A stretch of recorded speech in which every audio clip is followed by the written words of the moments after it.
Before I share this account, I must pause to speak plainly about Colonel Alfred Gibbs. War tests more than courage in battle.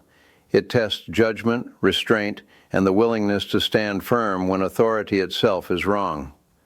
Gibbs was not always an easy man, nor universally liked, but on that field, he showed the kind of leadership that cannot be taught: clear thinking under fire, moral courage in the face of rank, and devotion to duty even when stripped of command, horse, and sword. What you are about to hear is not merely an incident of battle. It is the moment when a regiment learned, beyond argument, what kind of man it was being led by. Having said that, please allow me to begin. During the battle, Colonel Gibbs ventured to expostulate with Corcoran against his disposition of troops and suggested that the infantry should be posted on the flanks of the artillery where they would escape the raking fire and where they could repel an assault upon it. For his temerity, he was put under arrest by Corcoran and his sword was taken from him. But the wisdom of his suggestion was soon demonstrated.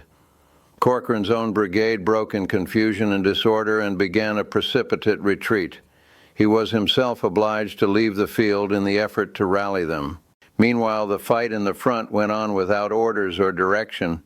The day was just breaking. Everyone looked puzzled, astonished. No one knew of any orders of any kind, and yet the last of the artillery was filing by. "This is a shame," began someone. "It's a shame," echoed all. "Let's go on with our orders. Let's charge them."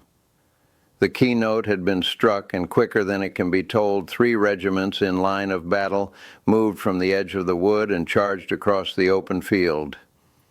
Whoever was there can never forget that scene when the brave Colonel Gibbs, under arrest, swordless and horseless, seized the colors and bore them, like the hero he was, in front of the regiment throughout the whole of that charge. For various reasons, he had not heretofore been popular with all his men, but from that hour his kingdom in the regiment was established, and every man in his command was now willing to die for him. The enemy broke and ran in confusion, leaving many of their dead upon the field. The 130th was deployed as skirmishers and went into the woods beyond, where they soon developed 2 pieces of artillery and a force of the enemy covering the retreat.